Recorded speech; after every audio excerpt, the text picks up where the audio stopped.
How introverts can have fellowship with church members? Introvert means who doesn't openly talk. So బయటికి మాట్లాడని వీళ్ళు సంఘంలో ఎలాగా సహవాసం చేస్తారు ఇతరులతో? I'll ask another question. How are you going to get married? Sorry, How are you going to get married? ఆ లెక్కన మీరు ఎలాగ పెళ్లి చేసుకుంటారు అని అడుగుతున్నాను. Are you not planning to get married? పెళ్లి చేసుకోవాలని ఆలోచన లేదా మీకు? Will you not talk to your wife? మీ భార్యతో మీరు మాట్లాడరా? Will you not talk to your husband? మీ యొక్క భర్తతో మీరు మాట్లాడరా? Will you not have fellowship? సహవాసం చేయరా? So what is fellowship? సహవాసం అంటే ఏంటి? Fellowship doesn't come because I and Vijay Kumar talk for half an hour. మేమిద్దరం ఒక అరగంట సేపు మాట్లాడుకోవడం కాదు. Daily half an hour. ప్రతిరోజు ఒక అరగంట. No, it is not like that. అది అలాంటి కాదు. I can meet him only once in a year. సంవత్సరంలో ఒక్కసారి కలిసినప్పటికీ have wonderful fellowship. మేము ఇద్దరం కలిసి ఒక అద్భుతమైన సహవాసాన్ని గడపొచ్చు. That fellowship is because he is connected to God. ఈ సహవాసం ఎలా కుదిరిందంటే అతను దేవునితో కనెక్ట్ అయి ఉన్నాడు. I am connected to God. నేను దేవునితో కనెక్ట్ అయి ఉన్నాను. Then we can have fellowship. అప్పుడు మా ఇద్దరి మధ్య సహవాసం వస్తుంది. If you walk in light, నువ్వు వెలుగులో I నడిచినట్లయితే, also walk in light, నేను కూడా వెలుగులో నడిస్తే we can have wonderful అప్పుడు fellowship. మా ఇద్దరి మధ్య అద్భుతమైన సహవాసం I'm వస్తుంది. giving a small exercise. ఒక చిన్న మనం అభ్యాసం Keep చేసుకోవచ్చు. your hands like this. రెండు చేతులలో పెట్టండి. Close one eyes. ఒక కన్ను మూసుకోండి. Close one eye. ఒక కన్ను మూసుకోండి. Don't fully stretch, but కొంచెం pull down. వరకు స్ట్రెచ్ చేయొచ్చు.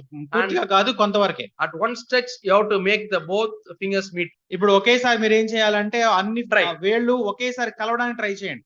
I రెండు tried, it రెండు went like this. వేలి కొనలు కలవాలి. ట్రై చేయండి ఒక కన్నుతో. మీరు Bit బాగా difficult. స్ట్రెచ్ చేయొద్దు, కొంచెమే పెట్టండి. Ah. అప్పుడు it is, I think it is Both open eyes. Both eyes open. Now you try. ఇప్పుడు రెండు కళ్ళు తెరిచి ట్రై చేయండి, ప్రయత్నించండి. It's easy, no? ఇది సులువుగా ఉంది కదా. With one eye, it's difficult. ఒక కంటితో అది కష్టంగా ఉంటుంది. Because with one eye, you cannot measure the depth. So ఒక కంటితో ఈ రెండు వేళ్ల మధ్య ఉన్న వ్యత్యాసం మనకు తెలియదు. With one eye, you can see this hand, ఒక కంటితో ఈ చేతి చూడగలరు, this hand. ఇదే చేతిని కూడా. But one eye cannot measure the difference between these two hands. ఈ రెండు చేతుల మధ్య ఎంత వ్యత్యాసం ఉందో ఒక కన్ను మనకు చూపిరు. When both eyes are open, రెండు కళ్ళు గనక ఓపెన్ చేస్తే you know the అప్పుడు depth also. ఈ రెండిటి మధ్య ఉన్న వ్యత్యాసం తెలిస్తే దూరంగా ఉందా దగ్గరగా ఉందా అప్పుడు You can- కరెక్ట్ గా మనం కనెక్ట్ చేయొచ్చు. You can touch. అప్పుడు టచ్ చేయొచ్చు. Can you hold hands like this? ఇలా చేతులు పట్టుకోకండి. Is it easy? ఇది సులభంగా ఉందా? Easy. అవును. Now tell me how many times you practiced?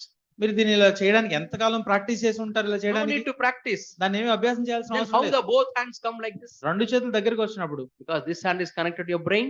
ఈ చెయ్యి మీ మనసుతో కనెక్ట్ అయి ఉంది, This hand is also అలాగే connected ఈ to the చెయ్యి brain. కూడా మీ మనసుతో కనెక్ట్ అయింది. And both the hands, brain is giving instruction.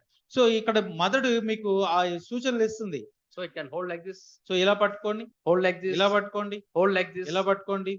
Fellowship, good fellowship. ఇది సహవాసం. No fight. ఎక్కడ ఇక్కడ తేడా లేదు, యుద్ధం లేదు. So whether you're introvert or extrovert, మీరు బయటికి వ్యక్తపరిచే వాళ్ళు అయినా లోపల fellowship ఉండేవాళ్ళు is not because of talking and sitting and going for shopping or eating. సహవాసం అంటే మాట్లాడుకోవడం, తినడం, లేదంటే బయటికి వెళ్ళడం లాది కాదు. That's a wrong understanding of fellowship. Fellowship సహవాసం గురించిన ఒక తప్పుడు అభిప్రాయం అది. Fellowship comes because you are connected to head God. సహవాసం అనేది నువ్వు దేవునితో కనెక్ట్ అవ్వడం వల్ల వచ్చేది.